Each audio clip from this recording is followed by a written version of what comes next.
I've got to be honest, I'm really exhausted right now. I've been up since 5 a.m. because the transfer deadline day and the time difference.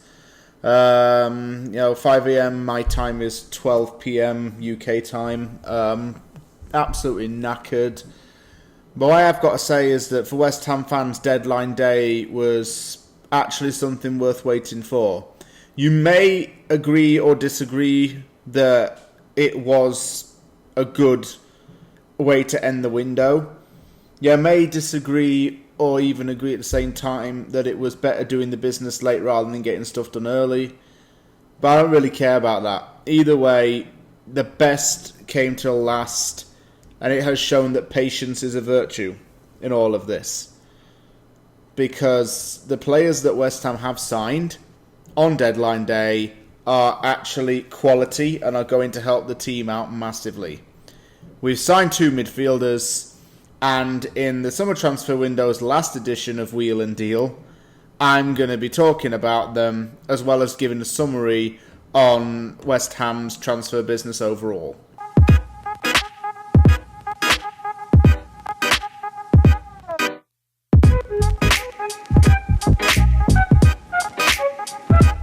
So West Ham signed 2 players on deadline day. Nikola Vlašić joined from CSKA Moscow, and Alex Král joined on loan from Spartak Moscow. The deal for Vlašić is roughly for £26 million. He came over to London yesterday, I think it was, to do the medical.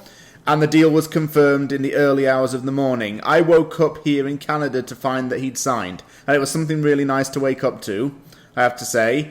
He's joined on a 5-year deal, and that shows me that he really wants to stay around at West Ham. Get on to more about him in a little bit.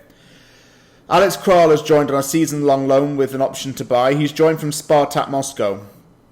He's the 3rd Czech player to play for West Ham at the same time as 2 of his compatriots. So we've got Souček, Coufal and Král. And Souček and Coufal actually helped with the announcement video to welcome him, given that they're all in international duty right now. But look, these are 2 positions that are going to help add depth to the midfield, and the midfield has lacked depth for quite some time. They're not just random buys. They're not just purchases that are just picked out as panic buys or at random because we just need depth or just to shut West Ham fans up. They've been done quite sensibly. Vlašić is a Croatian international, a 23-year-old attacking midfielder who is very versatile, very dynamic, and loves to run with the ball into space and has scored some pretty good goals. Not only that, he's also an accurate penalty taker as well. Vlašić contributed to 44 goals in 86 league games while he was playing for CSKA Moscow.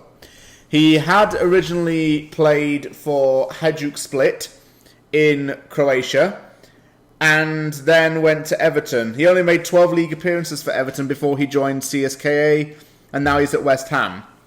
He and compatriot Slaven Bilic have a lot of similarities. Both of them are Croatian, of course. They both played for the Croatian international team. Both of them are from Split. Both of them started their careers off at Hajduk Split. Both of them have experience playing for Everton and now West Ham, if you're Vlašić. So both have played for West Ham, and both have experience of living in Moscow. Why? Because Bilic managed Lokomotiv Moscow, and as I said earlier, Vlašić played for CSKA Moscow. So Bilic and Vlašić have a lot more West Ham, Moscow, Everton connections, even Croatia connections, than you think. And that's something that I wanted to add into the video because I thought it was quite interesting. But back onto what the player can do. Vlašić is quite talented. I think as well that he can play on the right wing, and he can even play as a centre forward. And those versatile multi-role positions are what David Moyes likes. He likes players who can play more than one role. Like Souček plays as box-to-box and defensive mid. Bowen can play as a striker or a winger. What else? We have Pavel Pablo Fornals can play as a centre mid or a winger. He's mainly played on the wing for the last 2 seasons. But the thing I'm trying to say is that Vlašić is versatile. He can play a multitude of roles within the midfield unit. And that's another good thing about the player. Statistically, he's been a very key part of that team. He's played European and Champions League football before. There's highlights of him scoring goals against Real Madrid and him leaving Varane on his arse. There's videos of him I've seen on YouTube smacking in penalties and scoring goals from outside the box. And he's dynamic, as David Moyes has said in an interview with West Ham's official website. I believe that he's had to go back to Russia because Russia's playing Croatia in an international game. So he's come over to London, signed the paperwork. He looks like he's going to go back to Russia to get his stuff and also to play for Croatia. So he's got a busy schedule coming up, obviously, and I can't wait to see him play in 2 weeks. I'm excited about Vlašić because, it got done pretty quickly for a start, not at least with the amount of time left in the window being very short. But not only that, he's just a really good player as well. Someone who wasn't really given a fair shot at Everton, wasn't necessarily a flop there, but he wasn't given a fair shot. And now he's got a fair shot to have another go in the Premier League again. And I'm really excited to see him play. I think he's going to be a really, really good buy in the long run. He's the 4th most expensive Croatian of all time, fee-wise. So hopefully he can shake that price tag off. But I would like to welcome him to the club, and let's see what he's capable of. Alex Král was initially pursued at the start of the transfer window. Spartak Moscow placed a £30 million price tag on the player, but West Ham wasn't convinced by him in the end because of how he was playing in the Euros. Ever since then, West Ham went back in for Král and signed him on loan on deadline day for a fee of about, I believe it was £12 million plus £5 million add-ons. So that's 17 million total. So we got the price down 2 months later. I think that's actually not bad, in honesty. That's not bad business, dare I say it. And to get him on a season-long loan as well, it has to be a loan because I am yet to be fully convinced by him. No disrespect to the player, but I want to see with my own 2 eyes what he's capable of. I've got hints of what he's good at. I know he's a really good passer of the ball. I know his strength is intercepting passes. He played 53 league games for Spartak Moscow and had 6 assists in that time. Has only scored 1 goal in his professional career thus far, and it was when he was with his first club in the Czech Republic. But what is interesting is the fact that Tomáš Souček was initially scouted by Spartak Moscow in 2019, but in that same year they signed Král instead of Souček. So we could have been signing Tomáš Souček today instead of his friend Alex Král. It's weird how things work out, I guess. But Král is 23 years old, and he's the backup option to Rice and Souček, and someone that's young and reliable. It's 23 years old. Was quite popular with the Spartak Moscow fans. He's a popular player in the Czech national team. But the thing is, we needed a backup option in case Rice or Souček got injured. Because otherwise we'd just have Mark Noble in there, and that would be it. So Král is a natural defensive midfielder who does natural defensive midfielder duties. He defends. Rice and Souček are more box-to-box than defensive, as we've said in the past. Král naturally defends. He doesn't mind doing the gritty stuff. He doesn't mind getting dirty and getting into tackles and getting in there. So that's what makes him competent in his own position. He's good with his feet. Seems to be a decent runner with the ball, although he doesn't do it long distance that often. Just keeps everything neat and tidy.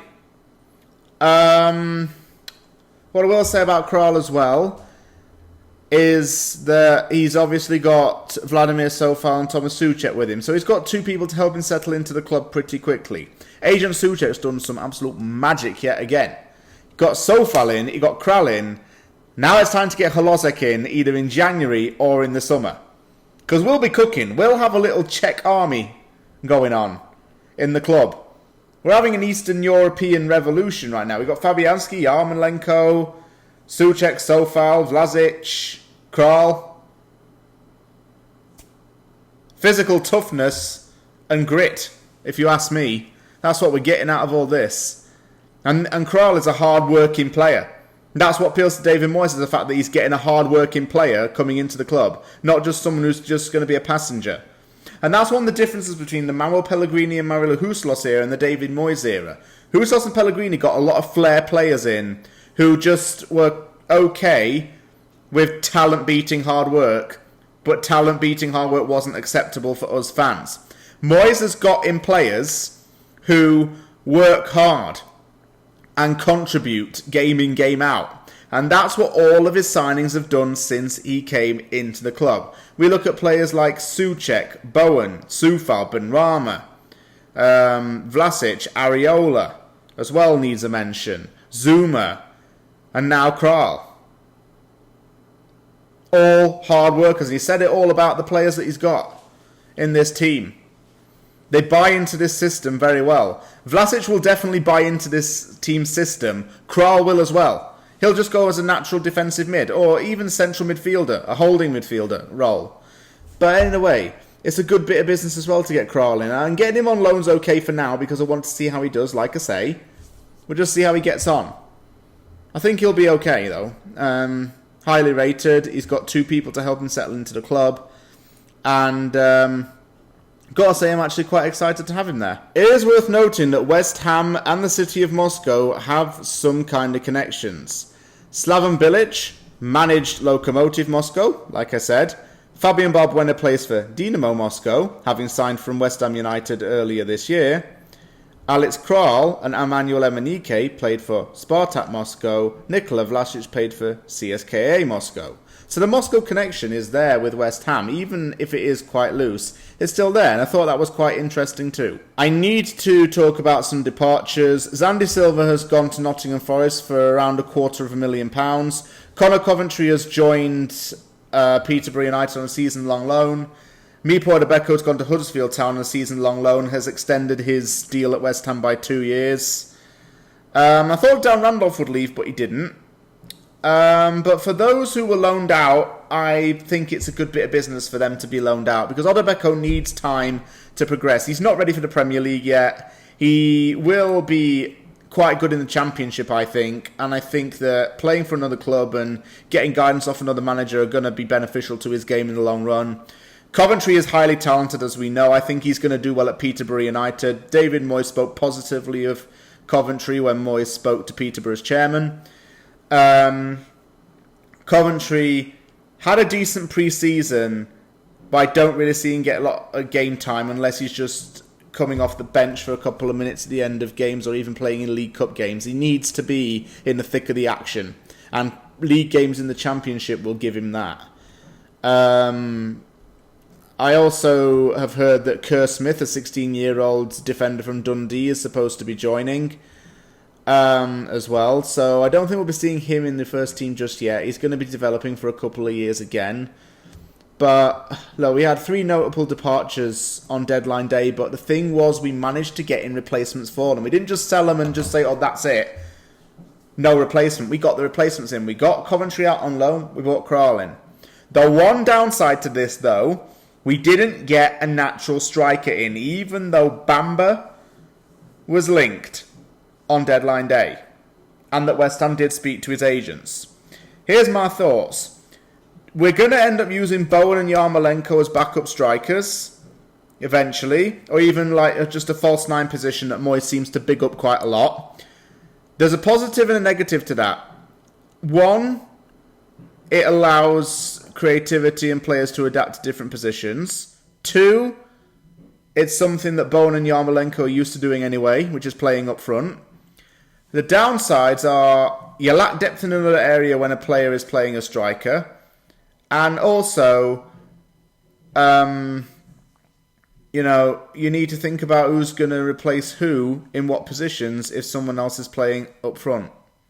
So it gives Moyes a dilemma, but it may be a nice dilemma, if you know what I'm saying, because he gets to choose who starts in what positions now, and maybe be a bit more flexible with his lineups, rather than having to just settle for the bare bones and the bare minimum that he's had to in the past.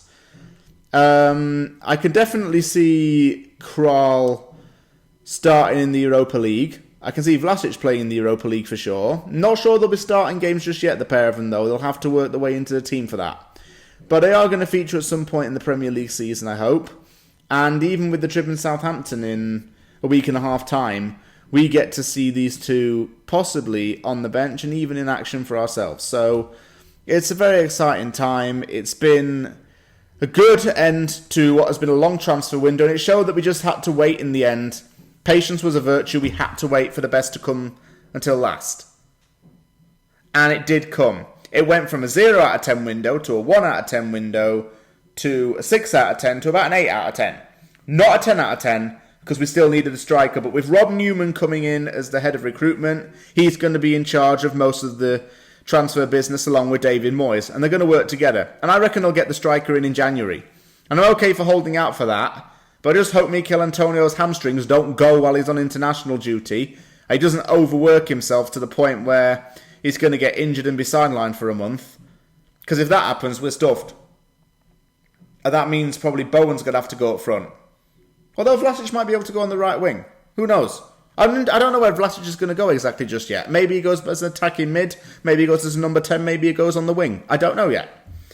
But either way, we got two players in for positions that were needed. We needed another attacking midfielder because we can't rely on Ben Rama, and he's off to the Africa Cup of Nations in January anyway.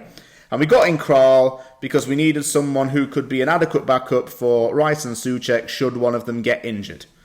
Really good end to the window. West Ham spent £65 million in total, and we're in the top 5 of clubs that had spent big this summer. So overall, it's ended pretty well. West Ham have had a pretty good transfer window thinking about it, and you've got no reason to be too mad. If only a striker had been signed, it would have been in a fantastic, super-duper transfer window. But, I don't know, beggars can't be choosers, and if you think that this is an awful window, no. We signed quality players. Even if it was just 4 senior players. Quality players, all young, all fitting with this Red Bull model that David Moyes talks about. So, glad I watched Deadline Day. It was totally worth it. And I'd like to thank everybody who's been watching Wheel and Deal over the course of this summer, because I tried to do as many transfer stories as I could. It will still be a thing on this channel, but I'll be back at it again in January with more to report then. And for the closing credits of the video, I'm going to go over to Kona the Labrador. Kona says thank you for watching, and don't forget to subscribe to From the Anvil's official YouTube channel for more content. Take care everybody, and we'll see you all soon.